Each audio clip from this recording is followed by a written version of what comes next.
Howdy folks, today I'm going to be presenting to you my sandblasting enclosure which I built for Project 2.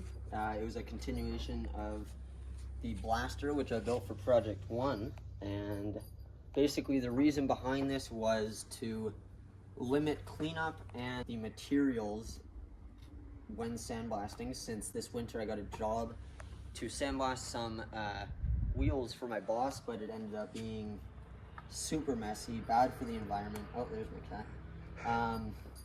So yeah, basically this enclosure was meant to limit cleanup, save material, and be more eco-friendly.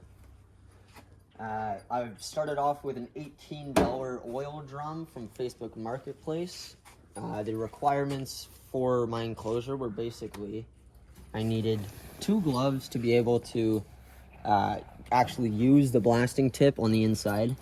I needed a viewing screen to be able to see on the inside what I'm blasting, how much material I need to remove.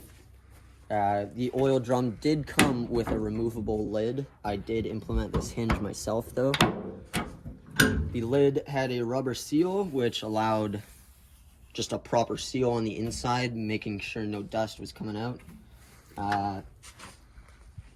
Yeah, so basically right here we have lights on the inside, and you can't really see it, but there's a shot vac inlet there, because when you are sandblasting on the inside, it's going to get super dusty in there, so you want to be able to control the air quality in there and just remove all the dust possible. And to help with that, to make sure that it was not over pressurized or under pressurized, I implemented the air filter, which would either let more air in or let air out, depending on what's needed. So to use the blaster, you take your blasting tip, your blasting hose from the blaster. Here, let's just... I'm going to open up the lid, stick it into the blasting tip inlet. Then this guy, you can close so it seals him, allowing no blasting media to actually exit the enclosure during use. This sleeve was a design idea thanks to Evgeny, which was pretty cool of him. So yeah, basically you throw your blasting tip in there, you close this guy, and then yeah, so now you can use it on the inside. Here is your control panel for the shot vac and the lights on the inside, which connects to one power cord. The entire enclosure is grounded in case something happens within the circuit and something gets shorted. It basically just grounds the entire enclosure.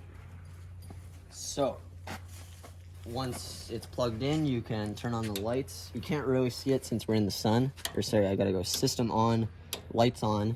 And then if you come over here, you can see the lights actually on. You can kind of see it in there, but it's much better from over here. And then the shot vac allows for the dust collection.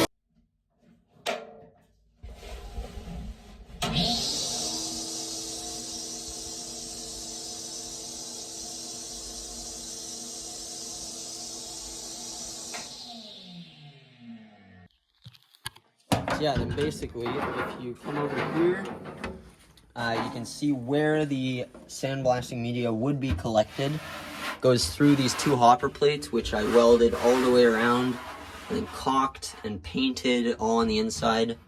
You can, I don't know if, yeah, you can see that there's another plate on that side, and it goes directly into that hole right there, which is in the center of it.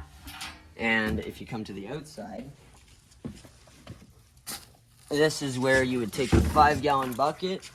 I still need to implement a screen here, which would filter out any ferrous materials or just paint in general.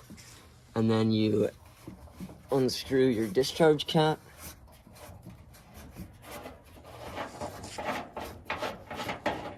And just let all the blasting media go into it. And once you're done, you clean this, reuse it in the blaster, and bada bing, bada boom, you saved yourself time for cleanup, you saved yourself material for sandblasting, and you're helping the environment by not putting crushed glass into it. So I would say, in my opinion, this project was a big success for me.